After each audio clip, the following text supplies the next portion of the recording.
अहमदाबाद में हुए air India विमान हादसे की प्रारंभिक रिपोर्ट सामने आई है। 15 पन्नों की इस रिपोर्ट में हादसे का कारण विमान के दोनों इंजन बंद होना बताया गया। इस मामले में केंद्रीय नागरिक उड्डयन राज्य मंत्री मुरलीधर मोहोळ की प्रतिक्रिया सामने आई है।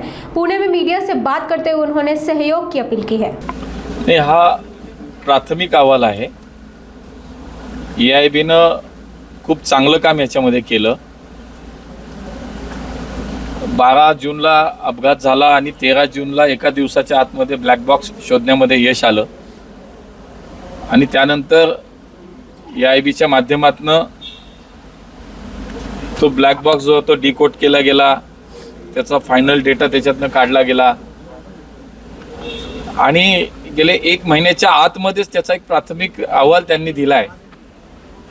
हा काही अंतिम अहवाल नाहीये, त्यामुळे आता त्याच्यामध्ये अधिक काही बोलण्यासारखं नाही।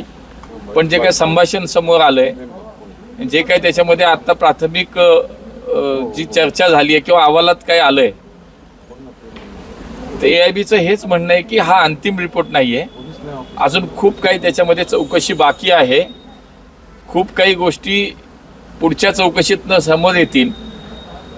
त्यामुळे ही एक ऑटोनॉमस अथॉरिटी आहे, त्यांच्या कामामध्ये कुठे इंटरफेरन्स केला जात नाही। त्यामुळे इंटरफेरन्स केला नाही म्हणून निष्पक्षपणे ते चौकशी करतायत। मला एवढंच वाटतं की आज जगामध्ये आपले पायलट असतील, क्रू असतील, यांचं खूप चांगलं नाव आहे आणि त्यामुळे प्राथमिक याच्यात हे नक्की दिसतं की याच्यामध्ये काहीही असं वेगळं काही घडलं असं काही वाटत नाही। पण तरीही मी हेच सांगेन की याच्यामध्ये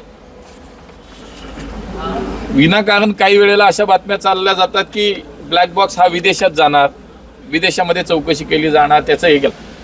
पण आत्मनिर्भर भारत यालाच आपण म्हणतो की आता कुठल्याही प्रकारे इतक्या ॲडव्हान्स टेक्नॉलॉजी, ॲडव्हान्स असलेल्या लॅब्स आपल्याकडे अवेलेबल आहेत।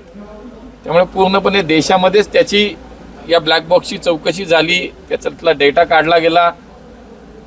मला एवढंच म्हणायचं की कुठल्याही आधारे चुकीच्या विषयात इतका सेन्सिटिव्ह विषय आहे, संवेदनशील विषय आहे, तर थोडी आपण सगळ्यांनी पण काळजी घेऊया। अजून बरंच काही पुढच्या अहवालात येईल, पण माझा प्राथमिकच हा सगळा अहवाल आहे, अंतिम अहवाल नाही। त्यामुळे याच्यात आत्ता काही बोलणं योग्य नाही, पण पुढच्या काही काळामध्ये अजून त्याच्यातल्या सविस्तर माहिती आपल्या समोर येईल। अंतिम अहवाल नाही, अंतिम अहवाल असेल तर आपल्याला काहीतरी निष्कर्ष काढता येतो। ह्याला आता निष्कर्ष काहीच काढता येणार नाही का, आता हा प्राथमिक अहवाल आहे। बघा, वेळेच्या आधी 1 महिन्याच्या आतमध्ये प्राथमिक अहवाल येतो, हे आपल्या संस्थांचं यश आहे, EIB-चं यश आहे की एका कमी वेळेमध्ये इतकी चौकशी, ब्लॅक बॉक्स मिळवणं, तिथला तुमचा व्हॉइस रेकॉर्डर आहे तो मिळवणं, हे सोपं काम नव्हतं। ज्या ठिकाणी खरं तर पाहिल्यानंतर लक्षात येतं जेव्हा आम्ही तिथं जागेवरती होतो, हे सगळं शोधणं। बघा, मागच्या काळामध्ये साधा हेलिकॉप्टरचा ॲक्सिडेंट जरी झाला देशामध्ये कुठे, तरी ब्लॅक बॉक्स हा बाहेरच्या देशात पाठवायला लागायचा। आता ते नाही होत, आपल्याकडेच सगळं होतं आता।